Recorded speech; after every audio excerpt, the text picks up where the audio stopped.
Oh, biscuits. Okay, there we go.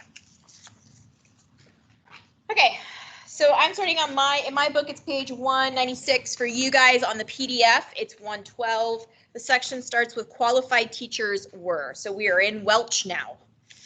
Qualified teachers were so scarce in McDowell County that 2 of the teachers I'd had at Welch High School had never been to college. Mom was able to land a job by the end of the week. We spent those days frantically trying to clean the house in anticipation of the return of the child welfare man.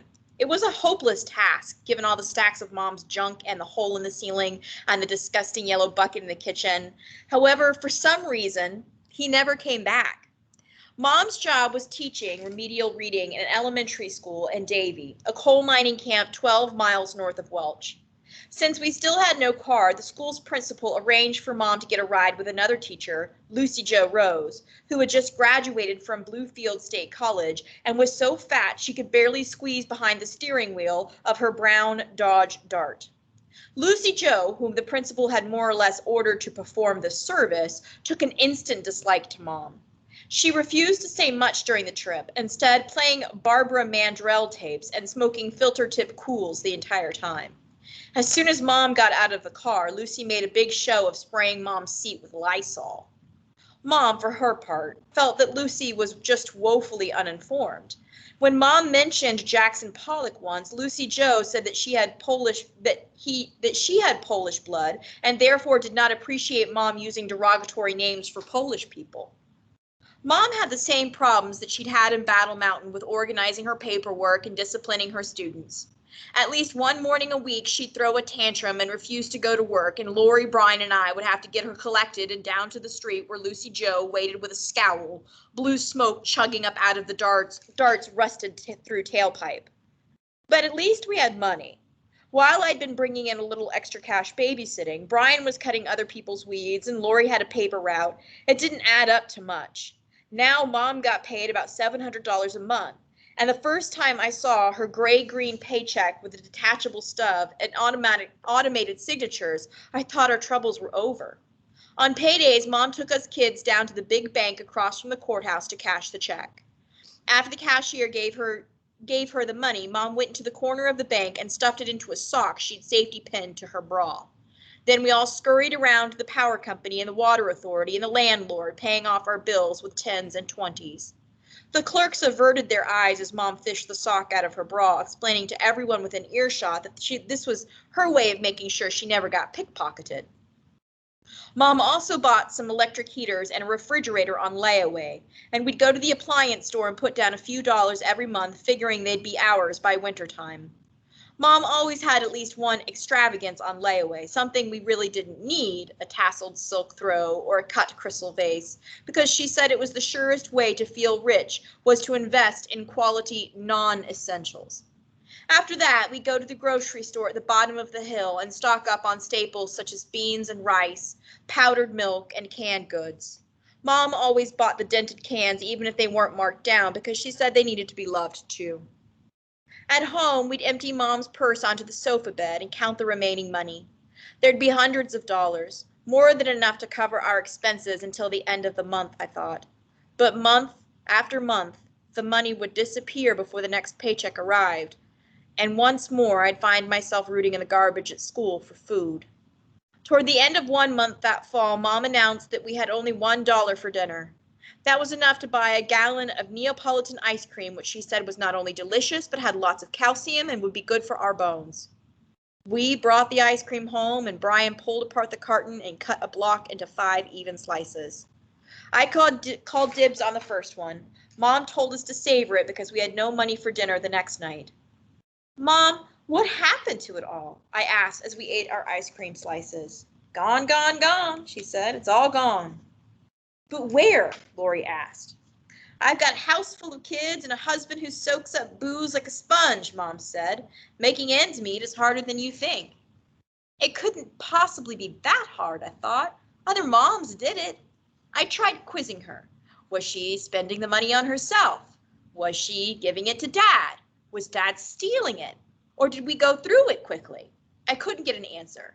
Give us the money, I said. We'll work out a budget and stick to it. Easy for you to say, Mom replied. Lori and I did work out a budget. We included a generous allowance for Mom to cover luxuries such as extra-large Hershey bars and cut crystal vases. If we kept to our budget, we believed, we could afford new clothes and shoes and coats and buy a ton of coal at the cheaper off-season price. Eventually, we could install insulation, run a water pipe into the house, and maybe even a water heater. But Mom never turned the money over to us. So even though she had a steady job, we were living pretty much as we had before. I started 7th grade that fall, which meant attending Welch High School. It was a big school near the top of the hill looking down on the town with a steep road leading up. Kids were bussed in from all the way in the hollows and from coal camps such as Davie and Hemp Hill that were too small to have their own high school. Some of the kids looked as poor as me, with home-cut hair and holes in the toes of their shoes. I found it a lot easier to fit in than at Welch Elementary. Denisha Hewitt was there too. That summer morning I'd spent swimming with Denisha in the public school was the happiest time I'd had in Welch, but she never invited me back. And even though it was a public pool, I didn't feel I could go free swim unless I had an invitation from her. I saw her again only when school started, and neither of us ever mentioned that day at the pool. I guess we both knew that given the way people in Welch thought about mixing, it would be too weird for us to try to be close friends. During lunch, Denisha hung out with the other black kids, but we had a study hall together and passed notes to each other there. By the time she got to Welch High, Denisha had changed. The spark had gone out of her. She started drinking malt ale during school. She'd fill a soda can with Mad Dog 2020 and carry it right into class. I tried to find out what was wrong, but all I could pry from her was that her mother's new boyfriend had moved in with them, and the fit was a little too tight. One day just before Christmas, Denisha passed me a note in the study hall asking for girls' names that began with D. I wrote down as many as I could think of. Diane, Donna, Dora, Dreama, Deandra, and then I wrote why. She passed a note back saying, I think I'm pregnant. After Christmas, Denisha did not return to school. Within a month had gone by, I walked around the mountain to her house and knocked on a door. A man opened it and stared at me. He had skin like an iron skillet and nicotine yellow eyes. He left the storm door shut, so I had to speak through the screen. Is Denisha home? I asked. Why you want to know? I want to see her. She don't want to see you, he said, and shut the door. I saw Denisha around town once or twice after that, and we waved, but we never spoke again. Later, we all learned she'd been arrested for stabbing her mother's boyfriend to death. The other girls talked endlessly among themselves about who still had their cherry and how far they'd let their boyfriend go. The world seemed divided into girls with boyfriends and girls without them. It was the distinction that mattered the most, practically the only one that did matter.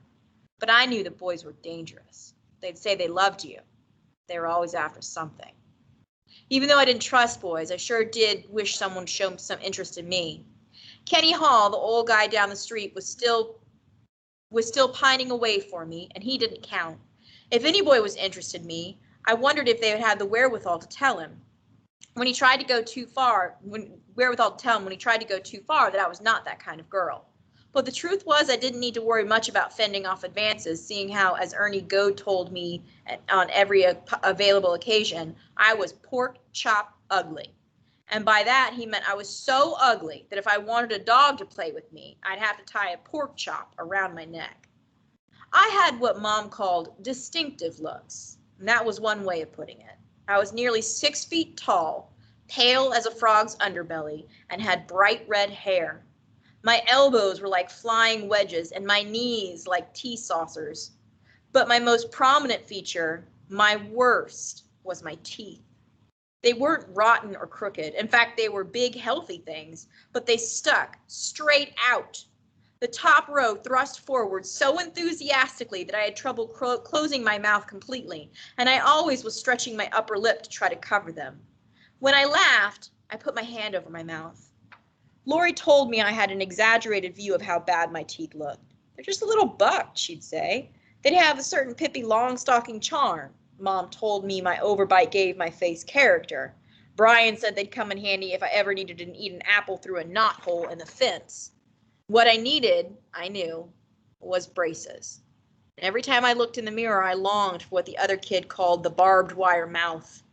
Mom and Dad had no money for braces, of course. None of us kids had ever even been to the dentist, but since I'd been babysitting and doing other kids' homework for cash, I resolved to save up until I could afford braces myself.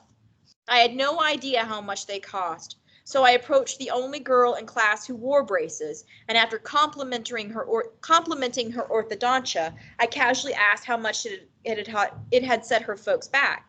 When she said $1,200, I almost fell over. I was getting $1 an hour to babysit. I usually worked 5 or 6 hours a week, which meant that if I saved every penny I earned, it would take about 4 years to raise the money. I decided to make my own braces. I went to the library and asked for a book on orthodontia. The librarian looked at me kind of funny and said she didn't have one, so I realized I'd have to figure things out as I went along. The process involves some experimentation and several false starts. At first, I simply used a rubber band. Before going to bed, I would stretch it all the way around the upper set of my teeth. The rubber band was small but thick and had a good tight fit, but it pressed down uncomfortably on my tongue, and sometimes it would pop off during the night and I'd wake up choking on it. Usually, however, it stayed on all night, and in the morning my gums would be sore from the pressure on my teeth. That seemed like a promising sign, but I began to worry that instead of pushing my front teeth in, the rubber band might be pulling my back teeth forward. So I got some larger rubber bands and wore them around my whole head, pressing against my front teeth. The problem with this technique was that the rubber bands were tight, and they had to be to work, so I'd wake up with headaches and deep red marks where the rubber bands had dug into the side of my face. I needed more advanced technology. I bent a metal coat hanger into a horseshoe shape to fit on the back of my head. Then I curled the two ends outward, so when the coat hanger was around my head, the end dangled away from my face and formed hooks to the rubber bands in place. When I tried it on, the coat hanger dug into the back of my skull, so I used a Kotex sanitary napkin for padding. The contraption worked perfectly, except that I had to sleep flat on my back, which I always had trouble doing, especially when it was cold. I like to snuggle down into the blankets. Also, the rubber band still popped off in the middle of the night. Another drawback was that the device took a lot of time to put on properly. I'd wait until it was dark so no one else would see it. One night when I was lying in my bunk wearing my elaborate coat hanger braces, when the bedroom door opened, I could make out a dim figure in the darkness. "Who's there?" I called out, but because I had my braces on, it came out sounding like, "Who's there?" "It's your old man," Dad answered. "What's with the mumbling?" He came over to my bunk, held up a Zippo, and flicked it. A flame shot up. "What the Sam Hill's on your head?" "My braces," I said. "Your what?" I took off the contraption and explained to Dad that because my front teeth stuck out so badly I needed braces, but they cost $1,200, so I made my own. "Put them back on," Dad said. He studied my handiwork intently, then nodded. "Those braces are a goddamn feat of engineering genius," he said. "You take after your old man." He took my chin and pulled my mouth open. "And I think they're by God working." That year, I started working for the school newspaper, the Maroon Wave. I wanted to join some club or group or organization where I could feel I belonged, where people wouldn't move away if I sat down next to them. I was a good runner, and I thought of going out for the track team, but you had to pay for your uniform, and Mom said we couldn't afford it. You didn't have to buy a uniform or a musical instrument or pay any dues to work on the Wave. Miss Jeanette Bivens, one of the high school English teachers, was the Wave's faculty advisor. She was a quiet, precise woman who had been at Welch High School so long she'd also been Dad's English teacher. She was the first person in his life, he once told me, who showed any faith in him. She thought he was a talented writer and encouraged him to submit a 24-line poem called Summer Storm to the statewide poetry competition. When it won first prize, one of Dad's other teachers wondered aloud if the son of two low-life alcoholics like Ted and Irma Walls could have written it himself. Dad was so insulted that he walked out of school. It was Miss Bivens who convinced him to return to earn his diploma, telling him he had what it took to be somebody. Dad had named me after her. Mom suggested adding the second N to make it more elegant and French. Miss Bivens told me that as far as she could remember, I was the only 7th grader who'd ever worked for the Wave. I started out as a proofreader. On winter evenings, instead of huddling around the stove at 93 Little Hobart Street, I'd go down to the warm, dry offices of the Welch Daily News, where the maroon wave was typeset, laid out, and printed. I loved the newsroom's purposeful atmosphere. Teletype machines clattered against the wall as spools of paper carrying news from around the world piled up on the floor. Banks of fluorescent lights hung down 18 inches above the slanted, glass-topped desks, and where men wearing green eye shades conferred over stacks of copy and photographs. I'd take the wave galleys and sit at one of the desks, my back firm, a firm pencil behind my ear, studying the pages for typos. The years I'd spent helping Mom check spelling on her students' homework had given me lots of practice for this line of work. I'd make corrections with a light blue felt marker that couldn't be picked up by the camera that photographed the pages for printing. The typesetters would retype the lines I'd corrected and print them out. I'd run the corrected lines through the hot wax machine that made the backside sticky, then cut out the lines with an X-Acto knife and fit them over the original lines. I tried to remain inconspicuous in the newsroom, but one of the typesetters, a crabbed, chain-smoking woman who always wore a hairnet, took a dislike to me. She thought I was dirty. When I walked by, she'd turn to the other typesetters and say loudly, "Y'all smell something funny?" Just like Lucy Jo Rose had done to Mom, she took to spraying disinfectant and the air freshener in my general direction. Then she complained to the editor, Mr. Muckenfuss, that I might have head lice and could infect the entire staff. Mr. Muckenfuss conferred with Miss Bevins, and she told me that as long as I kept clean, she'd fight for me. That was when I started going back to Grandpa and Uncle Stanley's apartment for a weekly bath, though when I was there, I made sure to give Uncle Stanley a wide berth. Whenever I was at the Daily News, I watched the editors and reporters at work in the newsroom. They kept a police scanner on at all time, and when an accident or a fire or a crime was called in, an editor would send a reporter to find out what had happened. He'd come back a couple of hours later and type up a story, and it would appear in the next day's paper. This appealed to me mightily. Until then, when I thought of writers, what first came to mind was Mom, hunched over a typewriter, clattering away on her novels and plays and philosophies of life, and occasionally receiving a personalized rejection letter. But a newspaper reporter, instead of holing up in isolation, was in touch with the rest of the world. What the reporter wrote influenced what people thought about and talked about the next day. He knew what was really going on, and I decided I wanted to be one of the people who knew what was really going on. When my work was done, I read the stories of the wire services because we never subscribed to newspapers or magazines. I'd never known what was going on in the world except for the skewed version of events we got from Mom and Dad. One in which every politician was a crook, every cop was a thug, every criminal had been framed. I began to feel like I was getting the whole story for the first time, that I was being handed missing pieces to the puzzle, and the world was making a little more sense. At times I felt like I was failing Maureen, like I wasn't keeping up my promise that I'd protect her, the promise I'd made to her when I held her on the way home from the hospital after she'd been born. I couldn't get her what she needed most. Hot baths, a warm bed, steaming bowls of cream of wheat before school in the morning, but I tried to do little things. When she turned 7 that year, I told Brian and Lori that she needed a special birthday celebration. We knew Mom and Dad wouldn't get her presents, so we saved for months, went to the Dollar General store, bought her a toy set of kitchen appliances that were pretty realistic. The agitator in the washing machine twisted around, the refrigerator had metal shelves inside. We figured when she was playing, she could at least pretend to have clean clothes and regular meals. "Tell me again about California," Maureen said as she opened the presents. Although she had been born there, she couldn't remember it. She always loved hearing our stories about life in the California desert, so we told them to her again, about how the sun shone all the time, and it was so warm that we ran around barefoot even in the dead of winter, about how we ate lettuce in the farm fields and picked carloads of green grapes and slept on blankets under the stars. We told her that she was blonde because she'd been born in a state where there was so much gold that had been mined, and that she had blue eyes the color of the ocean that washed onto the California beaches. "That's where I'm going to live when I grow up," Maureen said. Although she longed for California, the magical place of light and warmth, she seemed happier than the rest of us kids in Welch. She was a storybook beautiful girl with long blonde hair and startling blue eyes. She spent so much time with families of her friends that she often didn't seem like a member of our family. A lot of her friends were Pentecostals whose parents held that Mom and Dad were disgracefully irresponsible and took it upon themselves to save Maureen's soul. They took her up like a surrogate daughter and brought her with him to several revival meetings and to snake handling services over in Jolo. Under their influence, Maureen developed a powerful religious streak. She got baptized more than once and was all the time coming home proclaiming that she'd been born again.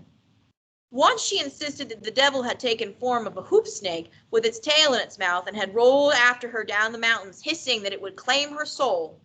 Brian told Mom we needed to keep Maureen away from those nutty Pentecostals, but Mom said we all came to religion in our own individual ways, and we each needed to respect the religious practices of others, seeing as it was up to every human being to find his or her own way to heaven. Mom could be wise as a philosopher, but her moods were getting on my nerves. At times, she'd be happy for days on end, announcing that she had decided to think only positive thoughts, because if you think positive thoughts, then positive things will happen to you. But the positive thoughts would give way to negative thoughts, and the negative thoughts seemed to swoop into her mind the way a big flock of black crows takes over a landscape, sitting thick in the trees and on the fence rails and lawns, staring at you in ominous silence. When that happened, Mom would refuse to get out of bed, even when Lucy Joe showed up to drive her to school, honking impatiently. One morning, towards the end of the school year, Mom had a complete meltdown. She was supposed to write up evaluations of her students' progress, but she'd spent every free minute painting, and now the deadline was on her, and the evaluations were unwritten. The remedial reading program was going to lose its funding, and the principal would be either furious or just plain disgusted. Mom couldn't bear to face the woman. Lucy Joe, who'd been waiting for Mom in the dark, drove off without her, and Mom lay wrapped in blankets on the sofa bed, sobbing about how much she hated her life. Dad wasn't there, and neither was Maureen. Brian typically started doing an impersonation of Mom carrying on and sobbing, but no one was laughing, so he picked up his books and walked out of the house. Lori sat next to Mom on the bed, trying to console her. I just stood in the doorway, with my arms crossed, staring at her. It was hard for me to believe that this woman with her head under the blankets, feeling sorry for herself and boo-hooing like a 5-year-old, was my mother. Mom was 38, not young, but not old either. In 25 years, I told myself, I'd be as old as she was now. I had no idea what my life would be like then, but as I gathered up my school books and walked out the door, I swore to myself that I would never be like my mom, that I would not be crying my eyes out on an unheated shack in some godforsaken holler. I walked down Little Hobart Street. It had rained the night before, and the only sound was the gurgle of the runoff pouring down through the eroded gullies on the hillside. The streams of muddy water flowed across the road, seeping into my shoes and soaking my socks. The sole of my right shoe had come loose and flapped with each step. Lori caught up with me, and we walked for a while in silence. Poor Mom, Lori finally said. She's got it tough. No tougher than the rest of us, I said. Yes, she does, Lori said. She's the one who's married to Dad. That was her choice, I said. She needs to be firmer, lay down the law for Dad instead of getting hysterical all the time. What Dad needs is a strong woman. A caryatid wouldn't be strong enough for Dad. What's that? Pillars, shaped like women, Lori said. The ones holding up those Greek temples with their heads. I was looking at a picture of some the other day thinking, those women have the second toughest job in the world. I disagreed with Lori. I thought a strong woman would be able to manage Dad. What he needed was someone who was focused and determined, someone who would set ultimatums and stick to them. I figured I was strong enough to keep Dad in line. When Mom told me I was so focused it was scary, I knew she didn't mean it as a compliment, but I took it that way. My chance to prove that Dad could be managed came that summer. Once school was out, Mom had to spend 8 weeks in Charleston taking college courses to renew her teaching certificate, or so she said. I wondered if she was looking for a way to get away from all of us while Lori, because of her good grades and art portfolio, had been accepted into a government-sponsored summer camp for students with special aptitudes. That left me, at 13, the head of the household. Before Mom left, she gave me $200. That was plenty, she said, to buy food for Brian and Maureen and me for 2 months and to pay for water and electricity bills. I did the math. It came out to $25 a week, or a little over $3.50 a day. I worked up a budget and calculated that we would indeed squeak by if I made extra money babysitting. For the first week, everything went according to plan. I bought food and made meals for Brian and Maureen and me. It had been almost a year since the welfare man had scared us into cleaning the house, and it was once again an unholy mess. Mom would have had to fit if we had thrown anything out, but I spent hours straightening up and trying to organize the huge stacks of junk. Dad usually stayed out at night until we were in bed, and we would be still asleep when he got up and left in the morning. But one afternoon, about a week after Mom had gone to Charleston, he caught me alone in the house. "Hon, I need some money," he said. "For what?" "Beer and cigarettes." "I got sort of a tight budget, Dad." "I don't need much, just $5. That was 2 days worth of food. A half-gallon of milk, a loaf of bread, a dozen eggs, 2 cans of Jack mackerel, a small bag of apples, and some popcorn. And Dad wasn't even doing me the honor of pretending he needed the money for something useful. He also didn't argue or wheedle or cajole or ratchet the charm way up. He simply waited for me to fork over the cash, as if he knew I didn't have it in me to say no. And I didn't. I took out my green plastic change purse and pulled out the crumpled 5 and passed it over slowly. "You're a doll," Dad said, and gave me a kiss. I pulled my head back. Giving him that money pissed me off. I was mad at myself, but even madder at Dad. He knew I had a soft spot for him the way no one else in the family did, and he was taking advantage of it. I felt used. The girls at school always talked about how this or that guy was a user and how such and such a girl got used. And now I understood, from deep inside, the meaning of that word. When Dad asked me for another $5 a few days later, I gave it to him. It made me feel sick thinking I now had $10. I was now $10 off the budget. In a few more days, he asked for 20. $20? I couldn't believe Dad was pushing me this far. Why 20? God damn it, since when do I have to explain myself to my children? Dad asked. And the next breath, he told me he had borrowed a friend's car and needed to buy gas so he could drive to Gary for a business meeting. "I need money to make money. I'll pay you back." He looked at me, defying me to disbelieve him. "I've got bills piling up," I said. I heard my voice growing shrill, but I couldn't control it. "I've got kids to feed. Don't you worry about food and bills. That's for me to worry about, okay?" I put my hand in my pocket. I didn't know if I was reaching for my money or trying to protect it. "Have I ever let you down?" Dad asked.